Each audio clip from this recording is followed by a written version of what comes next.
ഒരു കോമ്പറ്റേറ്റീവ് എക്സാമിൽ വളരെ വേഗം എങ്ങനെയാണ് സ്ക്വയർ റൂട്ട് കണക്കാക്കാൻ പറ്റുക എന്നത് പല ഉദ്യോഗാർത്ഥികളുടെയും ഒരു സംശയമാണ്. ഇന്ന് നമുക്ക് അതിന് ഒരു ഉത്തരം കണ്ടെത്താം.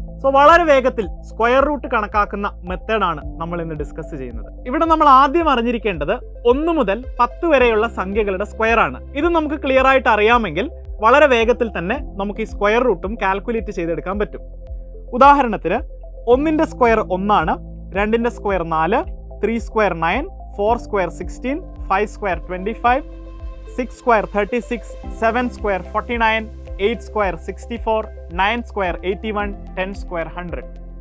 ഇത്രയും കാര്യങ്ങൾ നമ്മുടെ മനസ്സിൽ സെറ്റാക്കി വെക്കുക.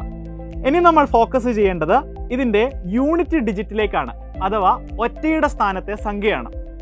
1 സ്ക്വയർ എടുക്കുകയാണെങ്കിൽ ഒറ്റ സംഖ്യയുള്ളൂ, ഒറ്റയുടെ സ്ഥാനത്തെ സംഖ്യ 1 തന്നെയാണ്. 2 സ്ക്വയറിലും ഒറ്റയുടെ സ്ഥാനത്തെ സംഖ്യ 4 ആണ്. 3 സ്ക്വയറിൽ ഒറ്റയുടെ സ്ഥാനത്തെ സംഖ്യ 9 ആണ്.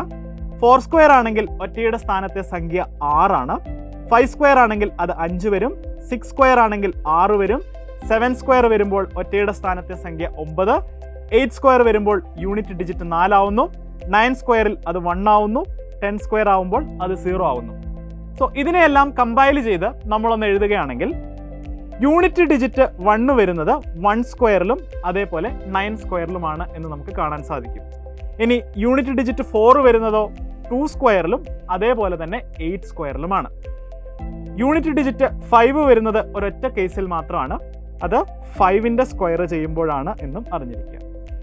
Unit digit 6 വരുന്നതാവട്ടെ 4 സ്ക്വയറിലും 6 സ്ക്വയറിലുമാണ്. കാരണം 4 സ്ക്വയർ എന്നത് 16ഉം 6 സ്ക്വയർ എന്നത് 36ഉമാണ്. ഇവിടെ രണ്ടും യൂണിറ്റ് ഡിജിറ്റ് 6 തന്നെയാണ്. യൂണിറ്റ് ഡിജിറ്റ് 0 വരുന്നത് ഒരൊറ്റ കേസിൽ മാത്രമാണ്, അത് 10 സ്ക്വയറിലാണ്. ഇത്രയും കാര്യങ്ങൾ നിങ്ങൾക്ക് വളരെ ക്ലിയർ ആയിട്ട് മനസ്സിലായിട്ടുണ്ടെങ്കിൽ സ്ക്വയർ റൂട്ട് വിത്തിൻ സെക്കൻഡ്സ് നമുക്ക് കാൽക്കുലേറ്റ് ചെയ്യാം. നമുക്കൊരു ക്വസ്റ്റ്യൻ ചെയ്ത് നോക്കാം. ചോദ്യം ഇതാണ്: സ്ക്വയർ റൂട്ട് ഓഫ് 2809, അതായത് 2809 എന്ന സംഖ്യയുടെ സ്ക്വയർ റൂട്ടാണ് നമുക്ക് കണക്കാക്കേണ്ടത്. ഇവിടെ ഈ സംഖ്യകളെ നമ്മൾ ഗ്രൂപ്പ് ചെയ്യുന്നു. സ്ക്വയർ റൂട്ടാണ് നമ്മളോട് ചോദിച്ചിരിക്കുന്നത്. അവസാനത്തെ 2 സംഖ്യകൾ ഒരു ഗ്രൂപ്പാണ്, മിച്ചമുള്ള സംഖ്യകളെല്ലാം മറ്റൊരു ഗ്രൂപ്പായിട്ടും നമ്മൾ ഇവരെ ഗ്രൂപ്പ് ചെയ്യുന്നു. ഇനി നമ്മൾ ഫോക്കസ് ചെയ്യുന്നത് ഈ 9ലേക്കാണ്. അതായത് ഏത് സംഖ്യയെ സ്ക്വയർ ചെയ്യുമ്പോഴാണ് 9 യൂണിറ്റ് ഡിജിറ്റായി വരുന്നത് എന്നുള്ളതാണ് നമ്മൾ നോക്കുന്നത്. ഇവിടെ നോക്കിയാൽ നമുക്ക് കാണാം 3നെ സ്ക്വയർ ചെയ്യുമ്പോൾ യൂണിറ്റ് ഡിജിറ്റ് 9 ആണ്. അതേപോലെ തന്നെ 7നെ സ്ക്വയർ ചെയ്യുമ്പോഴും യൂണിറ്റ് ഡിജിറ്റ് നമുക്ക് 9 ആയി കിട്ടും. 3 അതേപോലെ തന്നെ 7 എന്നീ സംഖ്യകൾ നമ്മൾ ഇവിടെ എടുത്തെഴുതുന്നു. ഇനി നമ്മൾ ഫോക്കസ് ചെയ്യുന്നത് ഈ 28 എന്ന സംഖ്യയിലേക്കാണ്. ഈ 28 വരുന്നത് ഏതൊക്കെ സംഖ്യകളുടെ സ്ക്വയറുകളുടെ ഇടയിലാണ് എന്നുള്ളതാണ് ഇനി കണ്ടെത്തേണ്ടത്. 28നെ പൊസിഷൻ ചെയ്താൽ 28 ഇവിടെയാണ് വരിക, അതായത് 25ൻ്റെയും 36ൻ്റെയും ഇടയിൽ, അതായത് 5 സ്ക്വയറിൻ്റെയും 6 സ്ക്വയറിൻ്റെയും ഇടയിൽ. നമ്മളിവിടെ എടുത്തെഴുതുന്നു 5 അതേപോലെ തന്നെ 6 എന്ന്. ഇത്രയും എഴുതി കഴിഞ്ഞാൽ ഇനി നമ്മൾ ചൂസ് ചെയ്യേണ്ടത് ഇവരിൽ ആരാണ് ചെറുത് എന്നുള്ളതാണ്. 5ഉം 6ഉം കമ്പയർ ചെയ്യുമ്പോൾ ചെറിയ സംഖ്യ 5 ആണ്. അതിനോടുകൂടി ഈ 3 എടുത്തെഴുതുന്നു 53, ഓർ വീണ്ടും ചെറിയ സംഖ്യ തന്നെ എടുത്തെഴുതുന്നു 5, അതിനോടുകൂടി ഈ 7 എടുത്തെഴുതുന്നു 57. 53 അല്ലെങ്കിൽ 57, ഇതിൽ ഏതെങ്കിലും ഒന്നായിരിക്കും ശരി ഉത്തരം. ഇനി ഇവരിൽ ഏതാണ് ശരി ഉത്തരം എന്ന് കണ്ടുപിടിക്കാൻ നമ്മൾ ചെയ്യുന്നത് ഈ 28 എന്ന സംഖ്യയെ താഴേക്ക് ഇറക്കി എഴുതുന്നു. അതിനുശേഷം ഈ 5നെയും 6നെയും തമ്മിൽ ഗുണിക്കുന്നു. അപ്പോൾ നമുക്ക് കിട്ടുന്നു 30. അപ്പോൾ ഈ 28 എന്ന സംഖ്യയെ 30മായി കമ്പയർ ചെയ്യുമ്പോൾ 28 എന്ന സംഖ്യ ചെറുതാണ്. ഇവരിൽ ആരാണോ ചെറുത് അതായിരിക്കും ഉത്തരം. 53ഉം 57ഉം കമ്പയർ ചെയ്താൽ 53 ആണ് ചെറുത്. 53 ആയിരിക്കും ഇവിടെ ഉത്തരം. Square root of 2809 will be 53. ഇനി മറ്റൊരു ചോദ്യം ചെയ്ത് നോക്കിയാലോ. ചോദ്യം ഇതാണ്: സ്ക്വയർ റൂട്ട് ഓഫ് 7396, അതായത് 7396 എന്ന സംഖ്യയുടെ സ്ക്വയർ റൂട്ടാണ് നമുക്ക് കണക്കാക്കേണ്ടത്. ഇവിടെ ചോദിച്ചിരിക്കുന്നത് സ്ക്വയർ റൂട്ടാണ്, അതുകൊണ്ട് തന്നെ അവസാനത്തെ 2 സംഖ്യകളെ നമ്മൾ ഗ്രൂപ്പ് ചെയ്യുന്നു. മിച്ചമുള്ള സംഖ്യകളെല്ലാം മറ്റൊരു ഗ്രൂപ്പാണ്. ഇനി നമ്മൾ ഫോക്കസ് ചെയ്യുന്നത് ഈ സംഖ്യയുടെ യൂണിറ്റ് ഡിജിറ്റിലേക്കാണ്. ഏത് സംഖ്യകളെ സ്ക്വയർ ചെയ്യുമ്പോഴാണ് യൂണിറ്റ് ഡിജിറ്റ് 6 വരുന്നത് എന്നുള്ളതാണ് ഇനി കണ്ടെത്തേണ്ടത്. ഇവിടെ നോക്കിയാൽ നമുക്ക് കാണാം 4നെ സ്ക്വയർ ചെയ്യുമ്പോൾ യൂണിറ്റ് ഡിജിറ്റ് 6 വരുന്നുണ്ട്. അതേപോലെ തന്നെ 6നെ സ്ക്വയർ ചെയ്യുമ്പോഴും യൂണിറ്റ് ഡിജിറ്റ് 6 വരുന്നുണ്ട്. നമുക്കിവിടെ എടുത്തെഴുതാം 4 അതേപോലെ തന്നെ 6. ഇനി നമ്മൾ ഫോക്കസ് ചെയ്യുന്നത് ഈ 73ലേക്കാണ്. ഈ 73 എന്ന സംഖ്യ ഏതൊക്കെ സംഖ്യകളുടെ സ്ക്വയറുകളുടെ ഇടയിലാണ് വരുന്നത് എന്നാണ് ഇനി കണ്ടെത്തേണ്ടത്. ഈ 73 വരുന്നത് 64ൻ്റെയും 81ൻ്റെയും ഇടയിലല്ലേ? അതായത് 8 സ്ക്വയറിൻ്റെയും 9 സ്ക്വയറിൻ്റെയും ഇടയിലാണ്.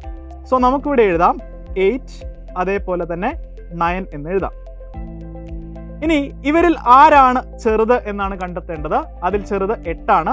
ആ 8നോട് കൂടി 4 എടുത്തെഴുതുന്നു. അതോടൊപ്പം തന്നെ 8നോട് കൂടി 6ഉം എടുത്തെഴുതുന്നു. സോ 84 ആണോ 86 ആണോ ശരി ഉത്തരം എന്നുള്ളതാണ് ഇനി കണക്കാക്കേണ്ടത്. ഇനി നമ്മൾ ഫോക്കസ് ചെയ്യുന്നത് ഈ 73 എന്ന ഈ സംഖ്യയിലേക്കാണ്. ആ 73 താഴേക്ക് ഇറക്കി എഴുതുന്നു. അതിനുശേഷം ഈ 8നെയും 9നെയും ഗുണിക്കുന്നു. നമുക്ക് കിട്ടും 72. 73ഉം 72ഉം കമ്പയർ ചെയ്താൽ 73 ആണ് വലിയ സംഖ്യ. സോ 84, 86 എന്നീ സംഖ്യകളിൽ വലുതേതാണോ അതായിരിക്കും കറക്റ്റ് ആൻസർ. സോ ഇവിടെ റൈറ്റ് ആയിട്ടുള്ള ആൻസർ 86 ആണ്. So square root of 7396 will be 86. ഇനി മറ്റൊരു ഉദാഹരണം കൂടി ചെയ്തു നോക്കിയാലോ? ചോദ്യം ഇതാണ്, സ്ക്വയർ റൂട്ട് ഓഫ് 10609, അതായത് 10609 എന്ന സംഖ്യയുടെ സ്ക്വയർ റൂട്ട്. ഇവിടെ സ്ക്വയർ റൂട്ട് ആണ് ചോദിച്ചിരിക്കുന്നത്. അവസാനത്തെ 2 സംഖ്യകളെ നമ്മൾ ഗ്രൂപ്പ് ചെയ്യുന്നു. മിച്ചമുള്ള ബാക്കി സംഖ്യകളെല്ലാം മറ്റൊരു ഗ്രൂപ്പാണ്. ഇനി യൂണിറ്റ് ഡിജിറ്റ് 9 വരുന്നത് ഏതൊക്കെ സംഖ്യകളെ സ്ക്വയർ ചെയ്യുമ്പോഴാണ് എന്നാണ് കണ്ടെത്തേണ്ടത്. ഇവിടെ നോക്കിയാൽ നമുക്ക് കാണാം 3നെ സ്ക്വയർ ചെയ്യുമ്പോൾ യൂണിറ്റ് ഡിജിറ്റ് 9 ആണ്. അതേപോലെ തന്നെ 7നെ സ്ക്വയർ ചെയ്യുമ്പോഴും യൂണിറ്റ് ഡിജിറ്റ് 9 ആണ്. സോ നമുക്കിവിടെ എഴുതാം 3 അതേപോലെ തന്നെ 7. ഇനി അടുത്ത സംഖ്യ 106 ആണ്. 106 വരുന്നത് 10 സ്ക്വയറായ 100ൻ്റെയും 11 സ്ക്വയറായ 121ൻ്റെയും ഇടയിലല്ലേ? സോ നമുക്കിവിടെ എഴുതാം 10 അതേപോലെ തന്നെ 11. ഇനി 10ഉം 11ഉം നമ്മൾ കമ്പയർ ചെയ്യുന്നു. ഇവരിൽ ആരാണ് ചെറുത് എന്ന് നോക്കുന്നു. 10 ആണ് ചെറുത്. ആ 10നോട് കൂടി ഈ 3 ചേർത്ത് എഴുതുന്നു. ഓർ വീണ്ടും 10 എഴുതുന്നു. അതിനോടുകൂടി ഈ 7 ചേർത്ത് എഴുതുന്നു. സോ 103 അല്ലെങ്കിൽ 107 എന്നുള്ളതായിരിക്കും ശരി ഉത്തരം. ഇനി ഇവരിൽ ആരാണ് ശരി എന്ന് കണ്ടെത്താൻ നമ്മൾ എന്ത് ചെയ്യുന്നു? ഈ 106നെ താഴേക്ക് ഇറക്കി എഴുതുന്നു. അതേപോലെ തന്നെ ഈ 10നെയും 11നെയും ഗുണിക്കുന്നു. നമുക്ക് കിട്ടുന്നു 110. സോ 106ഉം 110ഉം കമ്പയർ ചെയ്യുമ്പോൾ 106 ചെറിയ സംഖ്യയാണ്. സോ ഇവരിൽ ആരാണോ ചെറുത് അതായിരിക്കും ശരി ഉത്തരം. അതായത് 103 ആണ് 107മായി കമ്പയർ ചെയ്യുമ്പോൾ ചെറുത്. സോ 103 ആയിരിക്കും ഇതിൻ്റെ square root. That is square root of 10609 will be 103. So ഇത്തരത്തിൽ പരീക്ഷകളിൽ വളരെ വേഗത്തിൽ സ്ക്വയർ റൂട്ട് കണക്കാക്കാനും നിങ്ങളുടെ കാൽക്കുലേഷൻ സ്പീഡ് വർദ്ധിപ്പിക്കാനും ഉറപ്പായിട്ടും ഈ ട്രിക്ക് നിങ്ങൾക്ക് ഉപകാരപ്പെടും. അതോടൊപ്പം തന്നെ SSC RRB എക്സാമിന് വേണ്ടി പ്രിപ്പയർ ചെയ്യുന്ന ഉദ്യോഗാർത്ഥികൾക്ക് ഉപകാരപ്പെടുന്ന ഒരുപാട് ക്ലാസ്സുകൾ നമ്മുടെ സൈലം ലേണിംഗ് ആപ്പിൽ അവൈലബിൾ ആണ്. സോ അതെങ്ങനെ പർച്ചേസ് ചെയ്യാം, എങ്ങനെ ക്ലാസ്സുകൾ കാണാം എന്നതിനെ പറ്റിയുള്ള ഡീറ്റെയിൽസ് നമ്മുടെ ഡിസ്ക്രിപ്ഷൻ ബോക്സിൽ അവൈലബിൾ ആണ്. സോ ആരും ഈ ഓപ്പർച്യൂണിറ്റി മിസ് ചെയ്യരുത്. എല്ലാവരും നന്നായി തന്നെ എക്സാമിന് പ്രിപ്പയർ ചെയ്യുക. All the best.